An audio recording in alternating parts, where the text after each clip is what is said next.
하겠습니다. 하나님, 오늘 창세기 42장 두 번째 설교합니다. 귀를 열어주시고 눈을 열어주시기를 간절히 바랍니다. 예수 그리스도 이름으로 기도드렸습니다. 아멘.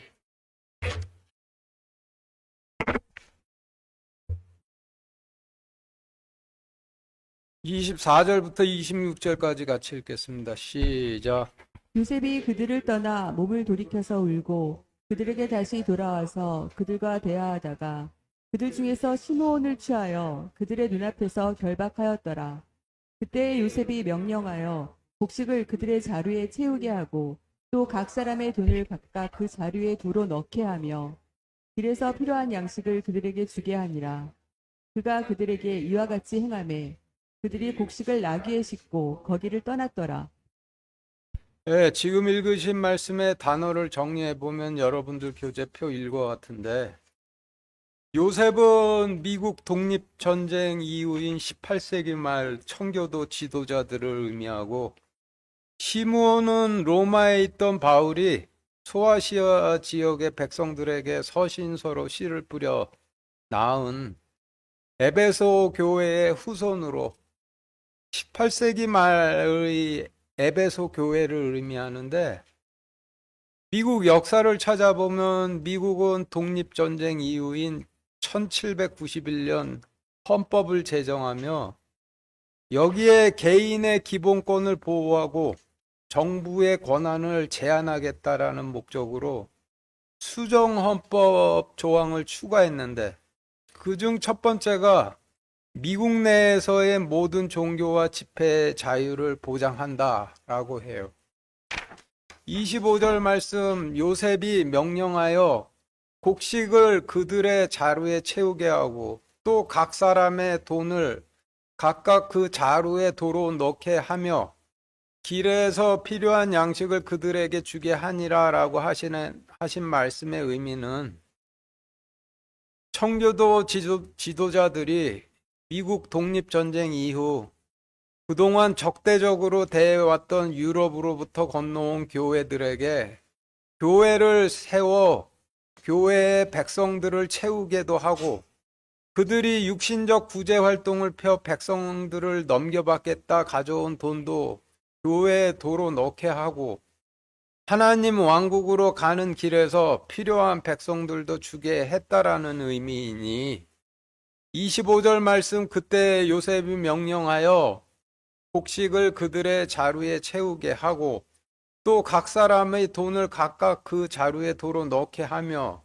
길에서 필요한 양식을 그들에게 주게 하니라 라고 하심은, 1791년 청교도 지도자들이 주체가 돼 미국 내 모든 종교와 집회 자유를 보장한다는 수정헌법을 제정하여 그동안 박해를 해왔던 유럽에서 건너온 교회들이 수정헌법상 자유를 얻어 교회를 세우고 백성들을 얻어가도록 할 것을 계시하신 말씀이 되는 것이죠. 그런데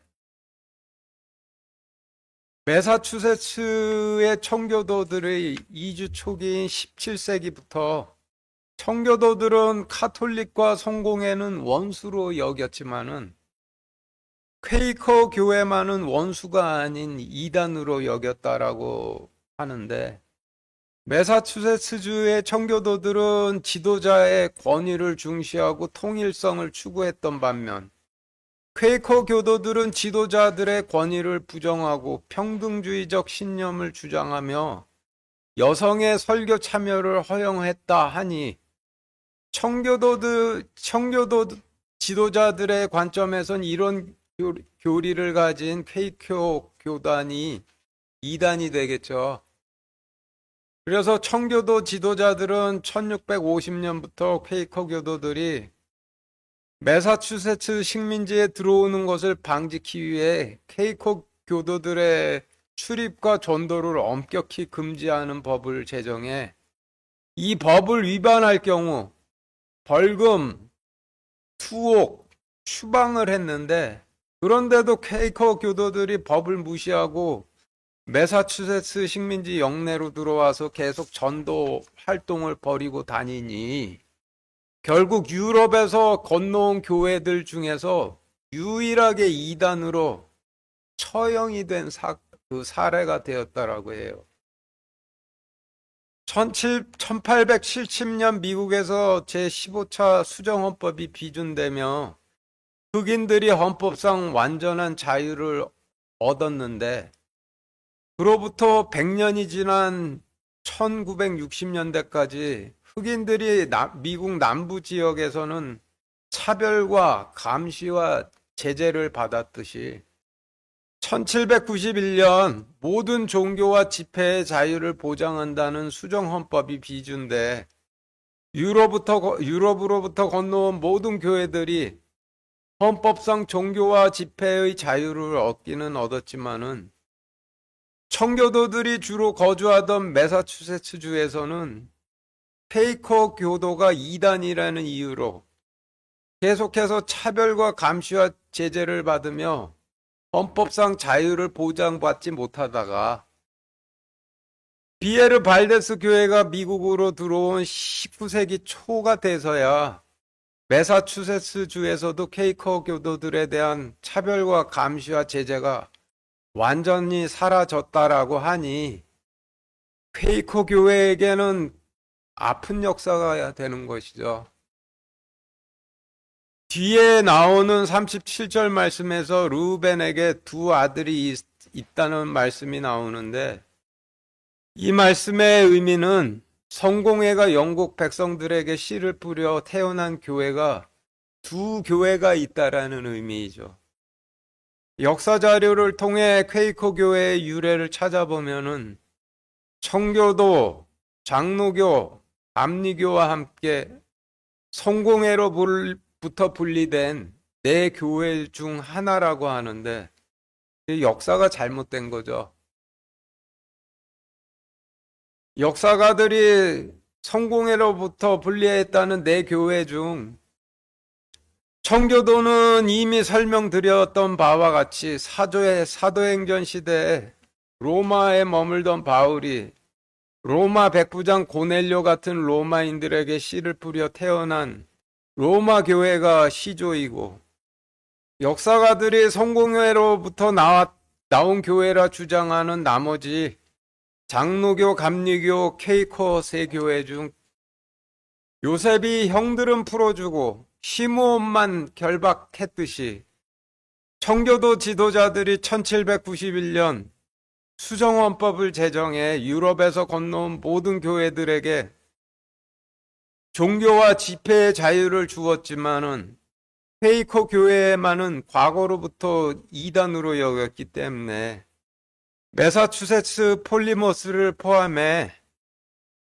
청교도들이 통치하는 지역에선 차별과 감시와 제재를 계속 받았다 하니 정황상으로 볼 때 24절 말씀에서 그들 중에서 시므온을 취하여 그들의 눈앞에서 결박하였다라고 하신 말씀에서의 시므온은 퀘이커 교도를 의미한다라고 볼 수밖에 없죠. 그래서 퀘이커 교회의 기원은 성공회가 아니라 로마에 있던 바울이 소아시아 지역의 백성들에게 서신서로 씨를 뿌려 나온 에베소 교회의 후손들인데 18세기에는 퀘이커 교회라 불렸다라고 이렇게 볼 수가 있는 것이죠. 그러면은 청교도의 기원은 로마 교회이고 퀘이커 교회의 기원은 에베소 교회이니 성공회가 영국의 백성들에게 씨를 뿌려 태어난 교회 두 교회는 장로교와 감리교로 정리가 되겠죠. 그리고 결박하였다라고 하시면 자유를 박탈하였다라는 의미이니 시므온을 취하여 그들 눈앞에서 결박하였다라고 하시면 퀘이커 교회를 취하여 유럽에서 온 교회들 눈앞에서 자유를 박탈하였다라는 의미로 수정헌법에 의거 유럽으로부터 건너온 모든 교회들에게는 종교와 집회의 자유가 주어졌지만은 청교도 지도자들에게 퀘이커 교회는 이단이었기 때문에 청교도들이 통치하는 매사추세츠 영내에서는 퀘이커 교도들이 계속해 감시와 차별과 제재들로부터 풀려나질 못할 것이라는 것을 계시하신 말씀이 되는 거죠. 이어서 성경에서 자루가 어떤 의미인지 알아보기 위해서 사무엘상 17장 40절 같이 읽겠습니다. 시작. 손에 자기의 지팡이를 들고 시내에서 매끄러운 돌 5개를 골라 자기가 지닌 목자의 자루 곧 진 보따리에 그것들을 넣고 손에 자기의 돌팡매 기구를 가지고 그 블레셋 사람에게로 가까이 나아가니라. 네, 지금 읽으신 말씀 중 밑줄 친 부분, 자루 곧 진보다리라고 하신 부분을 통해 볼 때 자루는 진보다리를 의미한다라고 볼 수가 있죠. 그러면 진보다리는 무엇을 의미하는지 알아보기 위해서 마태복음 10장 9절 10절 같이 읽겠습니다. 시작. 너희 돈주머니에 금이나 은이나 놋을 준비하지 말고 여행을 위해 진 보따리나 겉옷 2벌이나 신이나 지팡이들을 준비하지 말라. 일꾼이 자기의 먹을 것을 받는 것이 마땅하니라. 네, 지금 읽으신 말씀은 주님께서 제자들을 제사장의 자격으로 이스라엘 백성들에게 보내시며 주신 말씀인데, 제자들이 백성들에게 제사장의 임무를 수행하려면은 제단과 성막을 가지고 가야 하죠. 하나님께서는 성막의 지성소로 임하시고 제단과 대속 건물 없이는 성막으로 임하신 하나님께서 그 어떤 기도도 들어주실 수가 없으시니 반드시 제단과 성막을 가지고 가야만 되는 거죠. 그런데 제자들을 제사장으로 보내시면서 제단과 성막을 가지고 가란 명령을 주시질 않고 지금 읽으신 말씀 같은 명령을 주셨으니, 지금 읽으신 말씀에서 금이나 은이나 놋과 진보다리와 겉옷 2벌이나 신이나 지팡이들이 제단과 성막을 의미한다고 볼 수가 있는데, 제자들에게 제단과 성막이 필요 없었던 이유는 하나님께서는 육신으로 이미 임해 계시니 하나님께서 굳이 거하실 성막이 필요가 없고, 제단도 내 말을 전하는 너희를 영접해 너희에게 어린 양을 대접하면은 그것을 제단에 바친 것으로 받으시겠다는 의미가 되니 이와 같이 명령을 주신 게 되는 거죠.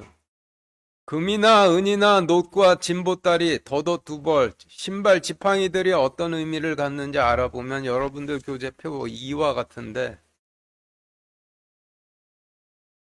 금은 성막의 성소 내부에 비치하는 금 등잔과 누룩 없는 빵을 놓는 금 테이블, 금 분향단 같이 금으로 만든 거룩한 물건들과 성막 구조물의 부품들을 의미하고, 은은 성막의 쟁반과 기둥 받침대, 고리 등과 같은 성막 구조물 부품들과 백성들이 바친 속전들을 의미하고, 놋은 제단과 물두멍과 성막 구조물의 부품들을 의미하고, 겉옷 2벌은 성막의 2번째 덮개와 외부 앙장을 의미하고, 신은 성막의 가장 바깥쪽 방수 덮개인 오소리 가죽 덮개를 의미하고, 지팡이들은 성막의 기둥들을 의미하고, 돈주머니는 성막이 이동할 때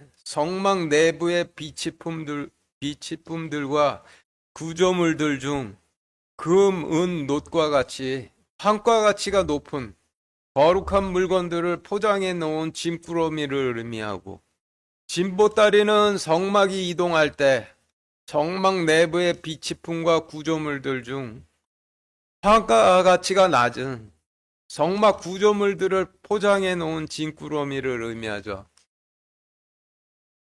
그러니 창세기 42장 25절 말씀에서 자루라 하신 진보다리는 성막의 구조물을 의미하는데, 창세기 42장 말씀에 지금 배경이 18세기 말이니 18세기 말 미국에서 성막 구조물은 교회 건물을 의미하고 돌로 지은 교회 건물이 아니라 천이나 나무로 지어 언제든지 이동 가능한 서부 개척 시대의 교회들 생각해 보시면 되겠죠. 그리고 길은 하나님 왕국으로 가는 길을 의미하고 구약 시대의 양은 이스라엘 백성들을 의미하듯이 나귀는 성막을 나르거나 지키는 일을 하던 레위인들을 의미하니 신약 시대의 나귀도 교회에서 말씀을 전하지는 않지만 교회에서 섬기는 일을 하는 일꾼들을 의미하겠고 거기를 떠났다더라라고 하시면 청교도들의 통치권을 떠났다라는 의미이니 지금까지의 설명을 24절부터 26절 말씀에 대입해 보면 여러분들 교재표 3과 같이 24절 말씀은 청교도 지도자들이 그 교회를 떠나 몸을 돌이켜서 회개하고 그 교회들에게 다시 돌아와 그 교회들과 대화하다가 그 교회들 중에서 케이커 교회를 취하여 그 교회들 눈앞에서 이단인 이유로 자유를 박탈하였더라. 그때 청교도들이 1791년 권리장전의 첫 번째 수정헌법 모든 종교와 집회의 자유를 명령하여 백성들을 유럽으로부터 온 교회에 채우게 하고 또 각 교회의 돈을 각각의 교회에 도로 넣게 하며 하나님 왕국으로 가는 길에서 필요한 백성들을 유럽으로부터 온 교회들에게 주게 하니라. 청교도 지도자들이 그 교회들에게 이와 같이 행하며 그 교회들이 백성들을 교회의 일꾼들에게 맡도록 하여 청교도들을 떠났더라라로 정리가 되는데 청교도 지도자들이 독립전쟁 종전 후 유럽에서 온 교회들을 핍박했던 일들을 몸을 돌이켜 회개하고 1791년 모든 종교와 집회의 자유를 보장한다는 수정헌법 제1항을 제정해 18세기 초 유럽으로부터 미국으로 건너온 유럽의 교회들이 거의 1세기 만에 교회도 세우고 백성도 얻고 육신적 구제 활동을 하고자 가져왔던 돈도 다시 가져가도록 하고 하나님 왕국으로 가는 길에서 필요한 백성도 얻게 해 주었지만은 퀘이커 교회만은 이주 초기부터 이단으로 간주해 왔기 때문에 차별과 감시와 제재를 계속 받을 것이라는 것을 계시하신 말씀이 되죠. 그리고 25절 말씀에서 요셉이 각 사람의 돈을 각각 그 자루에 도로 넣게 하며라는 말씀의 의미는 청교도 지도자들이 유럽에서 건너온 각 교회가 육신적 구제 활동을 펴기 위해 가져온 돈들을 다시 교회에 넣게 하였다라는 의미로 유럽으로부터 건너온 교회들이 병원도 세우고 학교도 세우고 고아원도 세우고 무료 급식소도 세워서 구제 활동을 펼 때 청교도 지도자들이 제도적 차원이었건 제도적 차원이 아니었건 지원을 받도록 해줘서 유럽에서 건너온 교회들이 육신적 구제 활동을 청교도 지도자들의 지시에 의해 지원된 돈으로 하게 될 것을 의미한다라고 볼 수가 있죠. 27절, 28절 같이 읽겠습니다. 시작.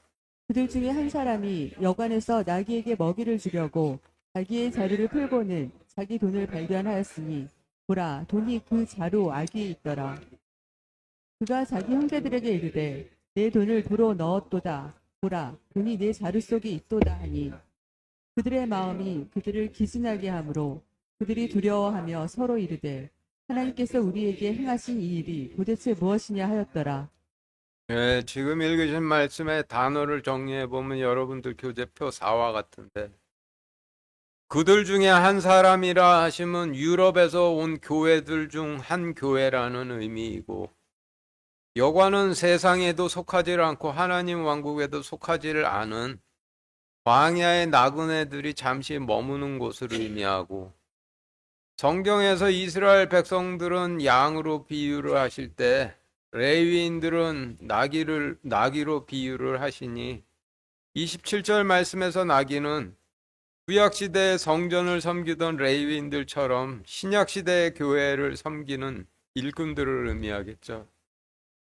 그리고 먹이를 주려고라고 하시면 말씀을 주려고라는 의미이고, 자루는 짐 보따리로 성막을 이동할 때 성막의 내부 비치품과 구조물들 중 성막의 구조물들을 분해해 포장해 놓은 짐보따리를 의미하는데, 짐보따리를 풀어서 조립하면 성막이 되니 18세기 말 미국에서의 자루는 교회 건물을 의미하겠죠.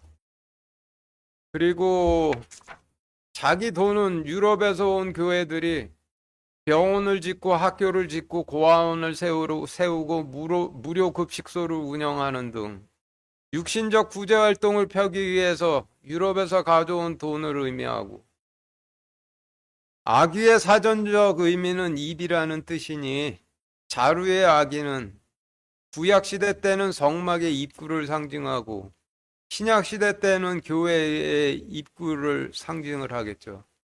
그래서 자루를 풀고 보니 자루 아귀에 돈이 있더라라고 하심은 구약시대를 기준으로 설명을 드리면은 성막의 구조물들을 포장해 놓은 짐보따리를 풀러서 성막을 다시 지어놓고 보니 성막 입구에 돈이 있었다라는 의미로 해석이 되는데, 구약시대에 제사장들의 일을 할 수 없는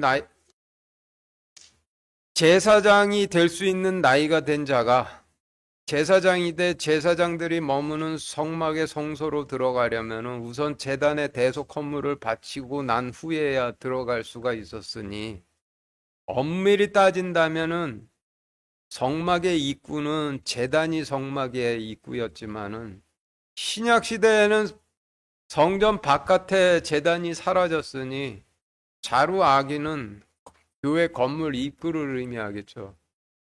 그래서 27절 말씀에서 자루를 풀고 보니 자루 아귀에 돈이 있더라라고 하시면, 구약 시대에는 성막을 재조립하고 보니 성막 입구에 돈이 있었다라는 의미이지만, 신약 시대에는 교회를 짓고 보니 교회 입구에 돈이 있더라는 의미로 청교도 지도자들이 유럽에서 건너온 교회들에게 자유를 주고 백성을 얻도록 해주고 재정적 지원도 받을 수 있도록 해줬더니, 광야에서 교회 건물부터 지었는데 돈을 처발라서 과거 헤롯 성전 같은 하나님께서 가증히 여기시는 그런 교회 지었다라는 의미로 해석을 할 수가 있죠. 그래서 지금까지의 설명을 27절, 28절 말씀에 대입해 보면은 여러분들 교재표 5와 같이 그 교회들 중에 한 교회가 광야의 나그네들이 머무는 곳에서 교회의 일꾼들에게 말씀을 주려고 자신들의 교회를 열고는 자기 돈을 발견하였으니, 보라, 돈이 그 교회 건물 입구에 있더라. 그 교회가 자기 형제 교회들에게 이르되 내 돈을 도로 넣었도다. 보라, 돈이 우리 교회 속에 있도다 하니, 유럽에서 건너온 교회들의 마음이 그들을 기진하게 하므로 그들이 두려워하며 서로 이르되 하나님께서 우리에게 행하신 이 일이 도대체 무엇이냐 하였더라 라고 정리가 되는데, 청교도 지도자들이 백성을 얻겠다고 유럽에서 건너온 교회들이 돈을 들여 병원을 짓고 학교를 짓고 고아원을 세우고 무료 급식소를 운영하며 육신적 구제 활동을 펼 때 지원을 받을 수 있도록 해줬더니, 아직 하나님 왕국에 도달하지도 않은 광야에서 교회 건물부터 지었는데 돈을 처발라서 하나님께서 가증히 여기셨던 헤롯 성전 같은 교회 건물을 지어놓고 다들 좋아라고 하고 있는 모습을 몇몇 깨어있던 지도자들이 보고는 놀라 두려워하며 서로 이르되 하나님께서 우리에게 행하신 일이 도대체 무엇이냐라고 할 것을 계시하신 말씀이 되는 것이죠. 역사 기록을 찾아보면 프랑스와 스페인 쪽의 카톨릭이 1806년 볼티모어의 세인트 메리라는 대성당을 건축했고 성공에는 1846년 뉴욕의 고딕 양식으로 트리니티 대교회를 건축했고 1877년에는 매사추세츠 보스턴에 두 번째 트리니티 대교회를 건축하고 이에 질세라 유럽에서 건너온 다른 교회들도 거액을 들여 대형 교회 건물들을 지어댔다 하는데 시간적 관점으로 볼 때 27절, 28절에서 말씀하시는 광야의 교회는 프랑스와 스페인 쪽 카톨릭이 1806년 볼티모어에 건축한 세인트 메리 대성당 건축을 의미한다라고 보시면 되겠죠. 29절부터 32절까지 같이 읽겠습니다. 시작. 그들이 가나안 땅에 돌아와 자기들의 아버지 야곱에게 이르러 자기들에게 일어난 모든 일을 고하여 이르되 그 땅의 주 그 사람이 우리에게 거칠게 말하고 또 우리를 그 나라의 정탐꾼으로 여기기에 우리가 그에게 이르되 우리는 진실한 자들이요 정탐꾼이 아니니이다. 우리는 우리 아버지의 아들들로서 12형제인데 한 명은 없어지고 막내는 이날 우리 아버지와 함께 가나안 땅에 있나이다 하였더니 예, 지금 읽으신 말씀의 단어들을 정리해보면 여러분들 교재표 6과 같은데 가나안 땅은 많은 교회들이 있는 유럽 땅을 의미하고 야곱은 바울의 대를 잇고 있는 18세기 말의 바울의 후손들을 의미하고 그 땅의 주는 미국의 통치자들을 의미하고 그 사람은 청교도 지도자들을 의미하고 12형제는 12교회를 의미하고 한 명은 없어지고라고 하시면 청교도들은 없어지고라는 의미이고 막내는 우리 아버지와 함께 가나안 땅에 있나이다 라고 하시면 피에르 발데스 교회는 바울의 가르침을 따르며 약속의 땅에 있나이다 라는 의미이죠. 그래서 지금까지의 설명을 29절부터 32절 말씀에 대입해 보면 여러분들 교재표 7과 같이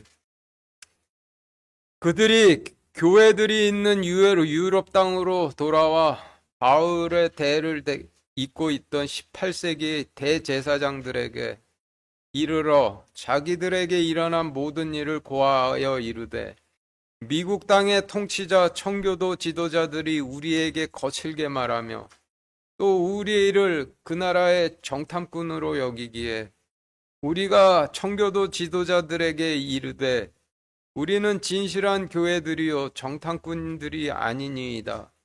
우리는 바울의 씨로 태어난 교회들로서 12교회인데 청교도는 없어지고 피에르 발데스 교회는 이날 바울의 가르침을 따르며 약속의 땅에 있나이다 하였더니 라는 의미로 정리가 되는데 유럽으로부터 미국으로 건너온 교회들이 교회를 세우고 백성들을 얻은 후 유럽으로 돌아가 미국에서 있었던 일들을 이런 식으로 보고하게 될 것을 계시하신 말씀이 되죠. 33절, 34절 같이 읽겠습니다. 시작. 그 나라의 주 그 사람이 우리에게 이르되 내가 이같이 하여 너희가 진실한 자들임을 알리라.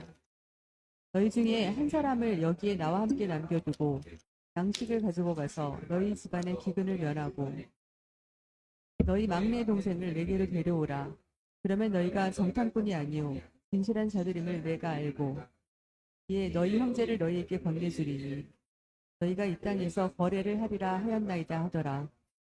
네, 지금 읽으신 말씀의 단어들을 정리해보면 여러분들 교재표 8과 같은데 그 나라의 주라 하시면 미국 땅의 통치자를 의미하고 그 사람이라 하시면 청교도들의 지도자들을 의미하고 너희 형제 중에 한 사람은 미국에서 독립전쟁 후 수정헌법이 발효돼 유럽에서 건너온 모든 교회들이 종교와 집회의 자유를 얻었지만은 유일하게 이단으로 간주돼 계속 감시와 차별과 제재를 받아야만 했던 퀘이커 교회를 의미하고 양식은 교회가 소멸되지 않기 위해 받아들여야 할 백성들을 의미하고, 너희 집안은 너희 교회들을 의미하고, 기근은 교회를 따르는 백성이 없음을 의미하고, 너희 막내 동생은 피에르 발데스 교회를 의미하는데, 피에르 발데스 교회는 백성을 사러 다니는 교회가 아니라 바울의 가르침을 따르는 교회라는 뜻이죠. 그리고 너희 막내 동생을 내게로 데려오라 하심은 너희처럼 육신적인 구제 활동을 통해서 백성을 사겠다는 교회 말고 피에르 발데스 교회처럼 바울의 가르침을 따르는 교회를 미국으로 데려오라라는 의미이고, 너희 형제를 너희에게 건네주리니 라고 하심은 수정헌법에 의거 유럽에서 건너온 모든 교회가 자유를 얻었지만은 이단으로 간주돼 매사추세츠주에선 계속 감시와 차별과 제재를 받아야만 했던 케이코 교회를 풀어주리니 라는 의미이고, 거래를 하리라 라고 하심은 사고 팔고 하리라 라는 의미로 약속의 씨를 뿌리고 물을 줘 열매 맺은 백성들을 하나님 왕국으로 추수하는 과정은 거치지 않고 육신적 구제 활동을 펼쳐 백성들을 사기도 하고 많은 품삯을 받고 말씀과 충성심을 팔기도 하는 사고 파는 일을 자유롭게 하리라 라는 의미이죠. 그래서 지금까지의 설명을 33절, 34절 말씀에 대입해 보면은 여러분들 교재표 9와 같이 미국의 주 청교도 지도자들이 우리에게 이르되 우리가 이같이 하여 너희가 진실한 교회들임을 알리라. 너희 교회 중에 한 교회 케이코 교회를 이단인 죄인으로 여기에 우리와 함께 남겨두고 백성들을 가지고 가서 너희 교회들의 소멸을 면하고 너희처럼 육신적 구제 활동을 통해 백성들을 사겠다는 교회들 말고 피에르 발데스 교회 같이 바울의 가르침을 따르는 교회들을 우리에게로 데려오라.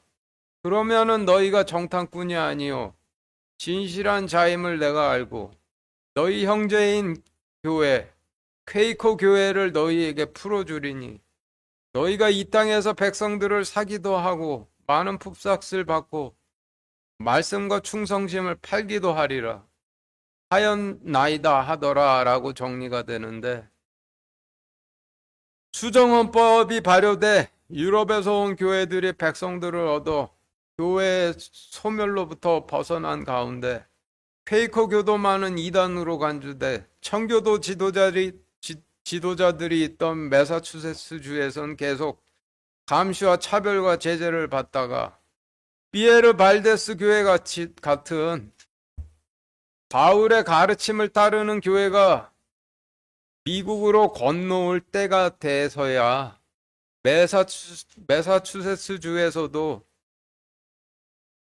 퀘이커 교회가 감시와 차별과 제재로부터 완전히 풀려나가고 그 이후 유럽에서 온 모든 교회들이 청교도 지도자들이 있는 매사추세츠이건 플리머스이건 하나님 말씀을 약속의 씨로 뿌리고 물을 줘 열매 맺은 백성들을 하나님 왕국으로 추수하는 일은 건너뛰고 자유롭게 육신적 구제 활동을 펼쳐 백성들을 사기도 하고 품삯을 받고 말씀과 충성심을 팔기도 하게 될 것을 계시하신 말씀이 되는 것이죠. 35절 같이 읽겠습니다. 시작. 그들이 자기들의 자루를 비우고 보니 각 사람의 돈 뭉치가 각 사람의 자루 속에 있으므로 그들과 그들의 아버지가 돈 뭉치를 보고 두려워하더라. 네, 지금 읽으신 말씀의 단어를 정리해 보면 여러분들 교재표 쉴 것 같은데, 자루는 교회 건물을 의미하고 각 사람은 각 교회들을 의미하고 돈 뭉치는 과도하게 많은 재물을 의미하죠. 그래서 단어들에 대한 설명을 35절 말씀에 대입해 보면은 여러분들 교재표 11과 같이 그들이 자기들의 교회를 정리하고 보니 각 교회들의 과도하게 많은 재물들이 각 교회 건물 속에 있으므로 그 교회들과 바울의 대를 잇고 있던 대제사장들이 과도하게 많은 재물을 보고 두려워하더라라고 정리가 되는데, 미국으로 건너가기는 가져간 돈을 사용해 병원 짓고 고아원 짓고 무료 급식소 운영하고 학교 짓고 육신적 구제 활동을 펼쳐 백성들을 사겠다고 건너갔는데, 18세기 말 미국 카톨릭과 성공회 교회들은 상류층 귀족 계급 교인들이 많아 거액의 헌금과 기부들을 받다 보니까 쓰는 것보다 받는 것이 훨씬 압도적으로 많아 정리를 하고 보니 각 교회들이 엄청난 재물을 소유하게 된 것을 알게 되었는데, 정신없는 인간들은 이것이 하나님의 은혜라고 좋아하고 있는 가운데 몇몇 깨어있는 자들은 그 일들을 보면서 두려워하게 될 것을 계시하신 말씀이 되는 거죠. 36절 같이 읽겠습니다. 시작. 그들의 아버지 야곱이 그들에게 이르되 너희가 나로 하여금 내 자식들을 잃게 하였도다. 요셉도 없어졌고 시므온도 없어졌는데 너희가 또 베냐민을 빼앗아 가고자 하니 이 모든 일들이 나를 대적하는도다 하거늘. 지금 읽으신 말씀의 단어를 정리해 보면 여러분들 교재표 12와 같은데, 그들의 아버지 야곱은 바울의 대를 잇고 있는 18세기 말의 대제사장들을 의미하는데, 바울의 대를 잇고 있는 대제사장들이 바울과 같은 씨를 뿌렸을 테니 바울의 가르침이라고 해석을 해도 무방하겠죠. 그리고 내 자식들이라 하시면 바울이 씨를 뿌려 태어난 교회들을 의미하고, 요셉은 청교도 지도자들을 의미하고, 시몬은 퀘이커 교회를 상징하고, 베냐민은 피에르 발데스를 상징하고, 이 모든 일들이 나를 대적하는도다라고 하시면 너희가 하는 모든 짓들이 나를 대적하는도다라는 의미이죠. 그래서 지금 드린 설명을 36절 말씀에 대입해 보면은 여러분들 교재표 13과 같이 바울의 가르침이 유럽의 교회들에게 이르되 너희가 나로 하여금 내가 씨를 뿌려 태어난 교회들을 잃게 하였도다. 청교도도 없어졌고 헤이커 교도도 없어졌는데 너희가 피에르 발데스 교회를 빼앗아 가고자 하니 너희가 하는 모든 짓거리가 나의 가르침을 대적하는도다. 학원을로 정리가 되는데, 바울의 대를 잇고 있던 대제사장들이 유럽의 교회들이 미국으로 건너가 가져온 결과를 보고받고는 한탄하게 될 것을 계시하신 말씀이 되죠. 18세기 말 바울의 대를 잇고 있던 대제사장들이 미국으로 건너간 유럽의 교회들에게 너희가 하는 모든 일들이 바울의 가르침에 따르는 것이 아니라 바울의 가르침을 대적하는 지신이라. 너희가 청교도들을 죽이거나 팔아넘겼고 너희가 사고 팔고 하는 가운데 케이커 교도도 이단으로 넘겨졌는데 너희의 박해를 피해 스위스 산골로 도주해 터전을 잡고 거주하며 유일하게 바울의 가르침을 따르고 있는 피에르 발데스 교회마저도 무너뜨리려 했다라는 의미로 지금 읽으신 말씀은 하나님께서 18세기 말 청교도, 케이커교, 피에르 발데스 교회를 제외한 다른 교회들을 어떻게 보시는지를 나타내시는 말씀이 되는 거죠. 37절 같이 읽겠습니다. 시작. 루벤이 자기 아버지에게 말하여 이르되 내가 그를 아버지께로 데려오지 아니하거든. 내 두 아들을 죽이소서. 그를 내 손에 넘겨주소서. 내가 그를 다시 아버지께로 데리고 돌아오리이다 하매.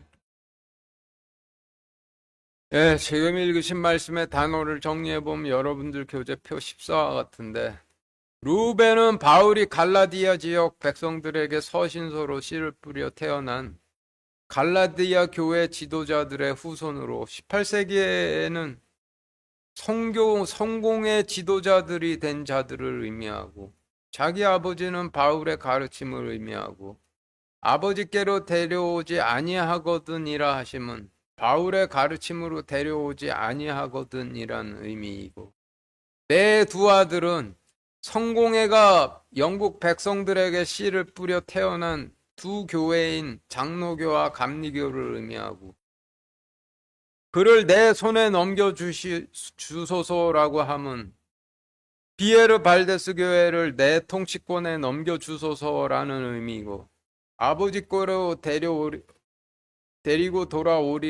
오리이다라고 하시면 바울의 가르침으로 데리고 돌아오리라라는 의미죠. 그래서 지금까지의 설명을 30절 말씀에 대입해 보면 여러분들 교재표 15와 같이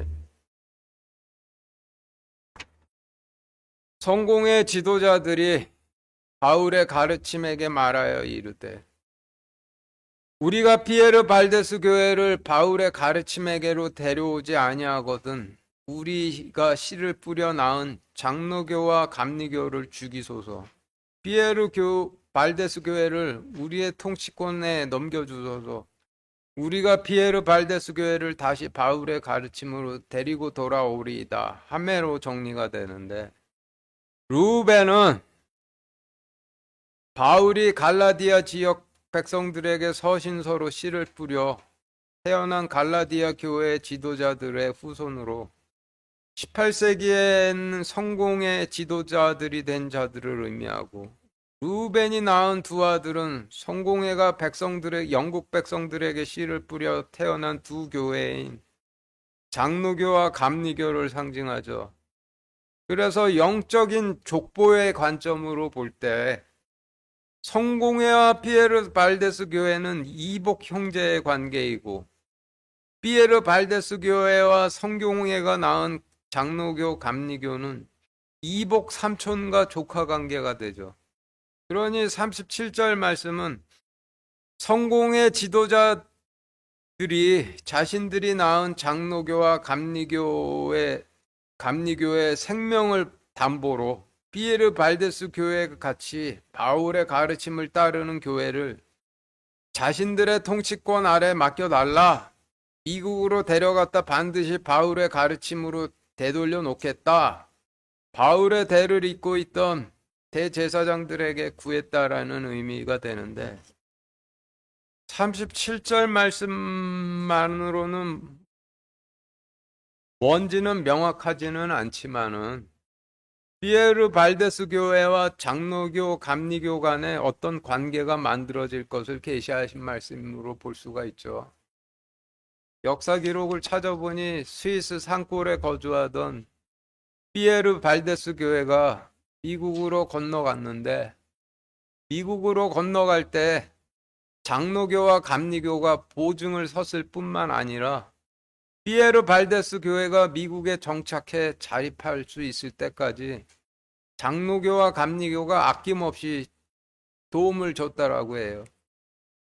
그런 이유로 피에르 발데스 교회는 매우 독립적인 성향의 청교도나 회중교회처럼 독자적인 길을 걷는 교회였지만은 아주 예외적으로 장로교와 감리교와는 함께 예배를 드리는 등 우호적인 관계를 맺고 지금까지 지낸다고 해요. 그래서 37절 말씀에서 루벤이 두 아들의 생명을 담보로 내놓았다라는 말씀의 의미는 피에르 발데스 교회의 미국 이주와 관련돼 장로교, 감리교가 보증을 서고 자립을 도울 것을 계시하신 말씀이라고 이렇게 볼 수가 있는 것이죠. 38절 같이 읽겠습니다. 시작. 야곱이 이르되 내 아들은 너희와 함께 내려가지 아니하리니 그의 형이 죽고 그만 홀로 남았도다. 만일 너희가 가는 길에서 재난이 그에게 닥치면 그때에는 너희가 나의 흰머리를 슬픔과 함께 무덤으로 떨어뜨리리로다 하니라. 지금 읽으신 말씀의 단어들을 정리해보면 여러분들 교재표 16과 같이 야곱은 바울의 가르침을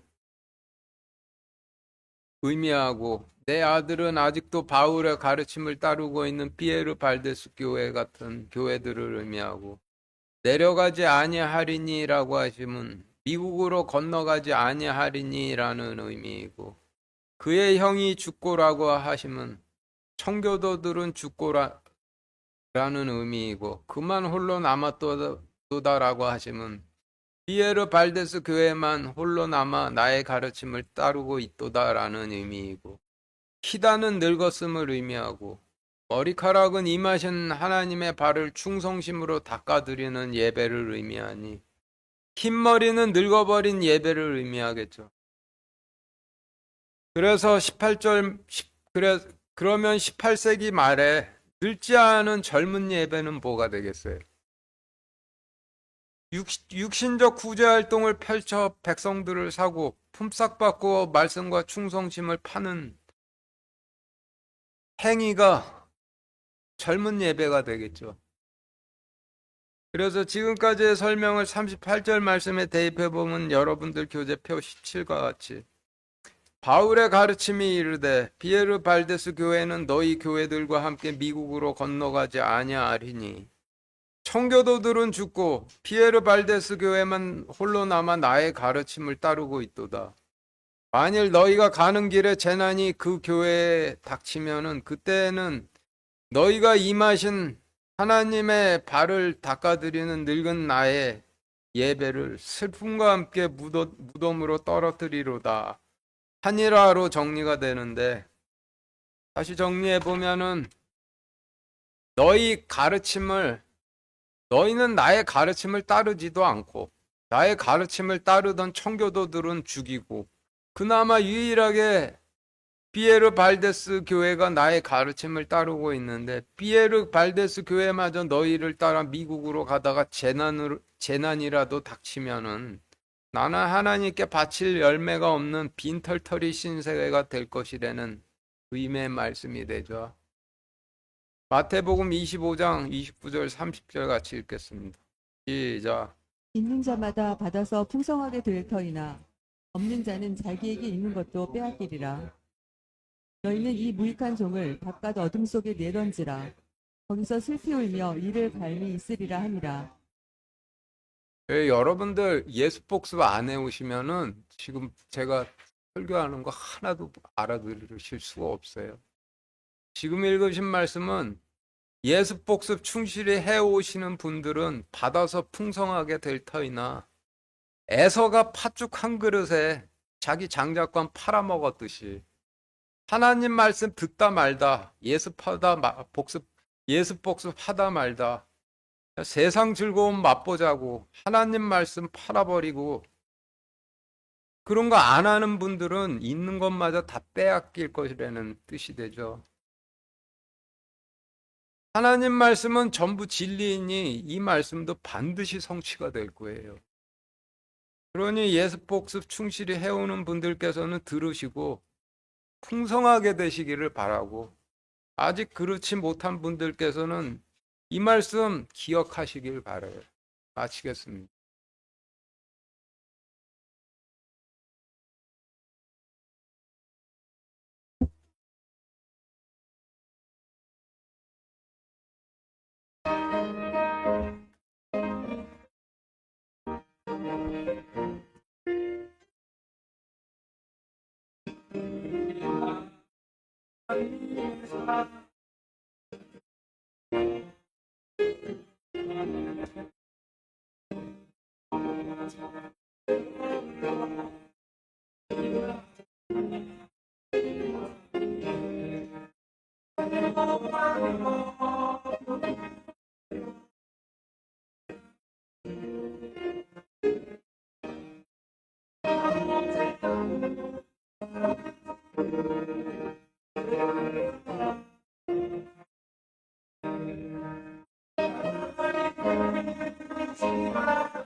기도하겠습니다. 하나님, 오늘 그 창세기 말씀을 통해서 저희에게 숨겨진 하나님의 진리를 깨닫도록 허락하여 주셔서 감사드립니다. 예수 복습 충실히 해와서 들으시는 분들은 더욱 풍성하게 되도록 허락하여 주시고, 그리고 에서가 자기의 장자권을 파죽 한 그릇에 팔아먹었듯이 하나님 말씀을 그런 식으로 세상 재미로 하나님 말씀을 그런 식으로 팔아버리는 자들은 하나님의 심판의 엄중함이 어떤 건지 깨닫는 계기가 될 수 있도록 허락하여 주시고, 예수 그리스도 이름으로 기도드렸습니다. 아멘.